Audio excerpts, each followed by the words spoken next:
కాకినాడలో పవన్ జనసేన వ్యూహం ఏమిటి? ఆల్రెడీ కూడా పవన్ కళ్యాణ్ చాలా స్పీడ్ పెంచారు. ముఖ్యంగా మొదటి విడతలో చాలామంది నియోజకవర్గాలు కూడా ఎవరెవరు ఆర్థికంగా అంగబలం ఎవరెవరికి ఉన్నాయి, ఎంసెల్ నేపథ్యంలో కూడా సామాజిక వర్గం నేపథ్యంలో ఎవరు స్ట్రాంగ్గా ఉన్నారు వాళ్ళతో కూడా 1-to-1 ఎదురెదురుగా కూర్చుని వాళ్ళ యొక్క అంశాలు ఏ విధంగా ముందుకు వెళ్తారు, వాళ్ళు ఇంతకుముందు ఏ చోట్ల వీళ్ళు కంటెస్ట్ చేశారు, జనసేన తరపున ఎక్కడ ఫైట్ చేశారు, ఏ అంశాలపై అధికార పార్టీ మీద వ్యతిరేకంగా ఎక్కడ మాట్లాడారు, ఇలాంటి అంశాలపై కూడా జనసేన పవన్ కళ్యాణ్ వాళ్ళందరితో కూడా చర్చించినట్టు తెలుస్తుంది. ఆల్రెడీ మొదటి విడత పూర్తయింది. సెకండ్ విడతలో భాగంగా కూడా రేపు 28, 29, 30 తారీఖుల్లో కాకినాడలో పర్యటించబోతున్నారు. 3 రోజులు అక్కడే ఉంటారు. ఉభయ గోదావరి జిల్లాలో కూడా ఒక నాయకులతో కూడా మాట్లాడే అవకాశం ఉంది.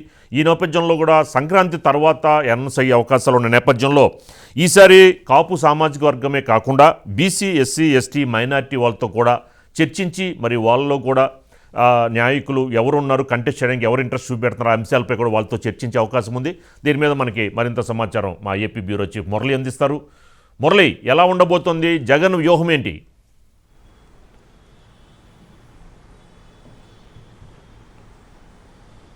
సీతారామరాజు ఇప్పటికే జగన్మోహన్ రెడ్డి ఏదైతే అభ్యర్థులను మారుస్తూ అక్కడి నుంచి ఇక్కడి నుంచి మారుస్తూ కూడా ఆయన ఒక వినూత్నమైన పద్ధతిలో ముందుకు వెళ్తున్నారు.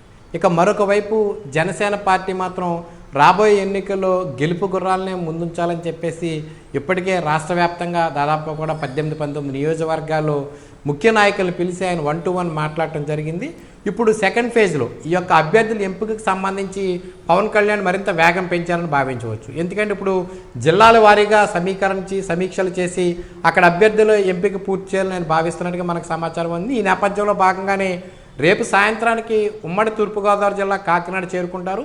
28, 29, 30 3 రోజుల పాటు ఆయన కాకినాడలోనే మకాం వేసి ఉమ్మడి తూర్పుగోదావరి జిల్లాలో ఉన్నటువంటి 11 అసెంబ్లీ నియోజకవర్గాలకు సంబంధించినటువంటి నేతలతో ఆయన సమీక్ష సమావేశాలు నిర్వహించున్నారు. ముందుగా ఎవరైతే ముఖ్య నేత ఉంటారో ముఖ్య నేతతోటి 1-to-1 మాట్లాడతారో తర్వాత ఆ నియోజకవర్గంలో ఉన్నటువంటి జనసేన పార్టీ నాయకులు, జనసేన పార్టీ కేడర్తో కూడా ఆయన సమీక్షించి నియోజకవర్గాల వారీగా సమీక్షలు పూర్తి చేయనున్నారు.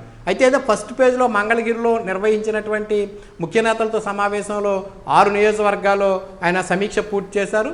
వాటితో పాటుగా మిగిలిన 13 నియోజకవర్గాలపై కూడా కాకినాడలోనే ఉండి అక్కడే ఆయన ఈ కార్యక్రమాలన్నీ పూర్తి చేయాలని భావిస్తున్నారు. ఎందుకంటే ప్రతి నియోజకవర్గంలో కూడా ఖచ్చితంగా కూడా జనసేన పార్టీకి ఒక నాయకుడు ఉన్నాడు, కొంత కేడర్ ఉంది. కనుక ఎన్నికల ముందు అటు జనసేన కేడర్ని, జనసేన నాయకుల్ని మరింత చైతన్యపరచడంతో పాటుగా తెలుగుదేశం పార్టీ జనసేన పార్టీలో పొత్తుల్లో భాగంగా ముందుకు వెళ్తున్నాం కనుక ఎక్కడా ఎటువంటి గ్యాప్ రాకుండా 2 పార్టీల మధ్య లేకపోతే 2 పార్టీల మధ్య నాయకుల మధ్య ఎటువంటి గ్యాప్ రాకుండా వారందరికీ కూడా హితబోధ చేసే అవకాశాలు అయితే ఎక్కువగా కనిపిస్తున్నాయి.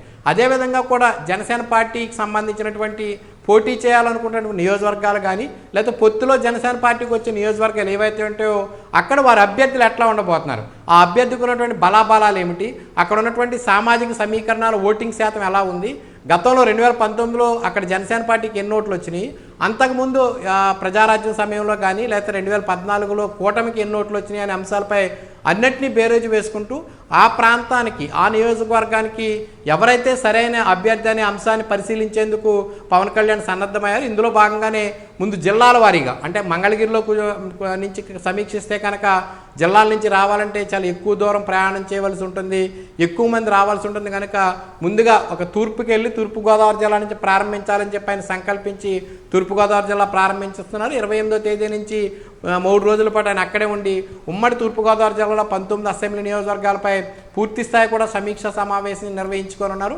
ఆ తర్వాత కొద్ది రోజులు గ్యాప్ ఇచ్చిన తర్వాత మరొక జిల్లాకు కూడా ఆయన వెళ్ళే అవకాశాలు అయితే కనిపిస్తున్నాయి. మొత్తం మీద ఏదేమైనప్పటికీ కూడా అభ్యర్థుల ఎంపిక కసరత్తుని పవన్ కళ్యాణ్ వేగవంతం చేశారు. Sitaramaraju. Thank you Murali, thank you very much.